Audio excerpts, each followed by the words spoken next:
Charles Dumas, does Europe, to get their core peripheral challenges solved, does Europe need an IMF with European leadership?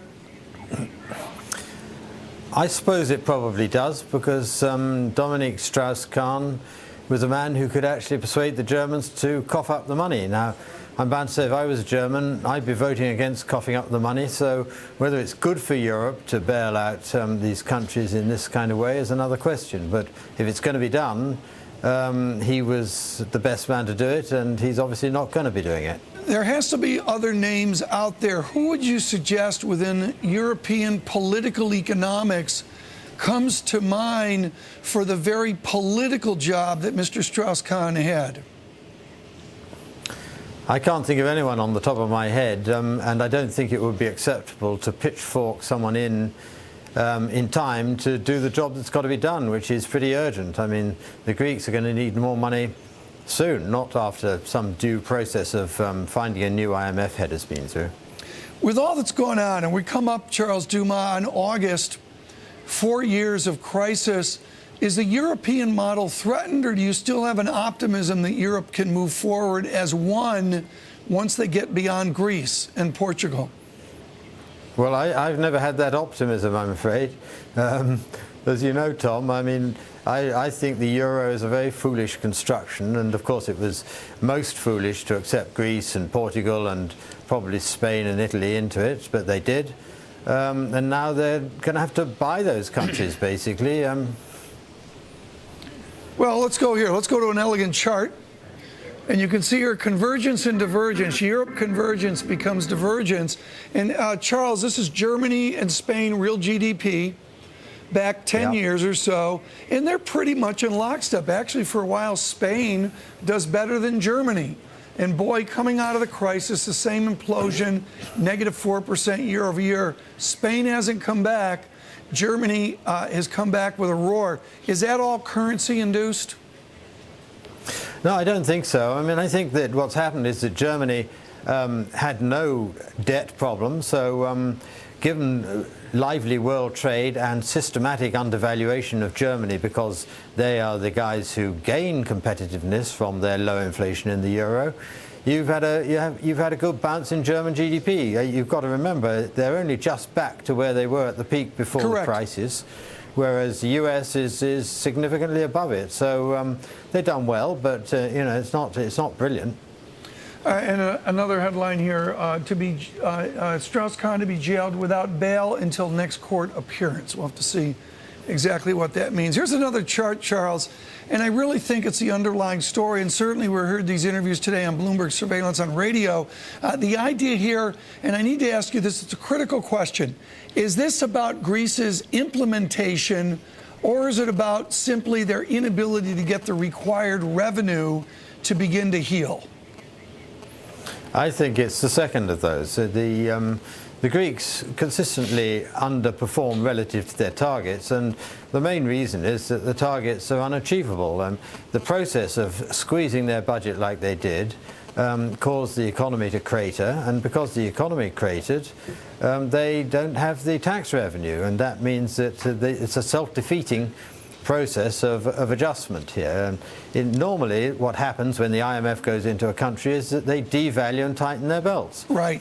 Well, these guys are having to tighten their belts without devaluing, so they don't get the countervailing growth, which gives them the revenue to enable the accounts to be brought into balance. Why don't we do what Marty Feldstein talks about then, which is let these beleaguered nations come out, work through a currency devaluation, and they can opt in once they get their 3% house in order?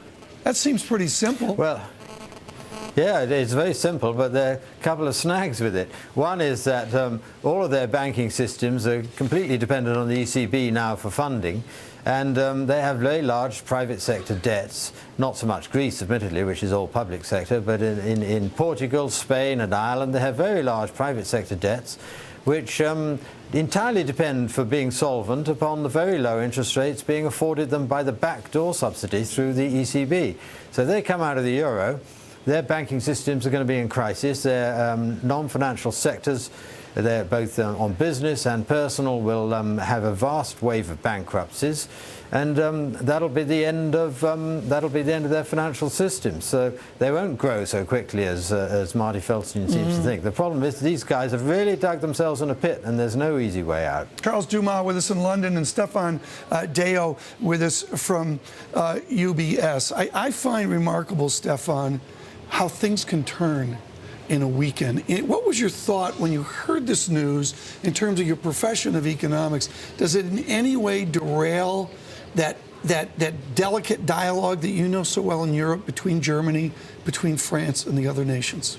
Well, I think obviously it was a very big surprise, but I think you have to keep in mind that the bailout plan in Europe are very unusual. Typically, when you have an IMF bailout plan, the IMF is on the driver's seat.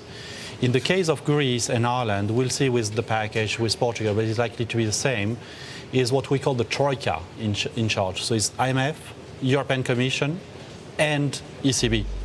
So having the IMF being weakened by this kind of affair is less important and less relevant than it would be in other cases.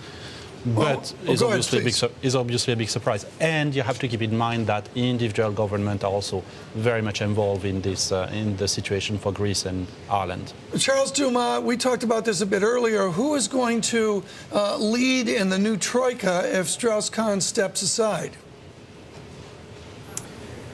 I think that the person who is always looking for some kind of bailout in the European Monetary Union is Mr. Sarkozy, President of France, who of course was potentially Mr. Strauss-Kahn's political opponent in the next elections. The Germans are being dragged reluctantly into supporting these countries, and they're understandably reluctant because the likelihood is that if the euro stays together in its current form with all its current countries, the Germans are going to be on the hook for larger payments to the southern European countries and Ireland for some 10 or 20 years than they made over the last 10 or 20 years to East Germany. And someone somewhere has to be able to persuade them that that's a good thing for Germany. Right. Personally, I don't think it is. You have both written about this. I want to bring up the relative pain. I don't think, Stephane, most Americans are aware of this chart. I was barely aware of it when I made it today. The 2-year thermometer in Europe, it's an elegant chart, and that sludge down in the right-hand corner is Germany yield, Italy higher, Spain higher, and then there's Greece. I mean, when you look at this each and every day, do you really bundle Italy and Spain separate from the beleaguered peripheral? Are they more like Germany, or are they truly as troubled as so many would talk about? I think that's a very interesting chart, which I've shown actually to a lot of my clients recently. What the market is telling you right now is you have three countries, the three countries with a bailout, Portugal, Greece, and Ireland, which are in very serious trouble. But actually, Spain was getting closer to Germany recently. So the market is really telling you that Spain is in a different league. I think that's the central case scenario. From my point of view, the Spanish situation can be sustainable. But I'm a little bit surprised that the market takes such a benign view on Spain, actually. Charles, I want to bring up a research note from Stephane Deo. We like to do this. Bring up the note from Mr. Deo here, folks, with UBS. And see if we can, there it is. There, bring it up here. And you can see there non-euro resident purchases, while in some years foreigners used to provide almost 2/3 of the funding needed, that proportion has now collapsed to an all-time low. Where is the confidence, Charles Dumas, in Europe right now? Who's going to exactly buy all this paper as it's restructured? Most of the papers, most of the subsidies being provided from the European Central Bank. If you look at Ireland, for example, they have personal mortgages of twice disposable income. Now, the US at the worst, before the subprime crisis, was at 1.3 times disposable income. So Ireland is half as bad again as the US was then. Now, the reason they can do this and get away with it is because the interest rate on those mortgages is 3% in Ireland, but the interest rate on Irish government bonds is 10%. So the Irish individuals could take out more mortgages and buy their own government bonds and make a 7% arbitrage.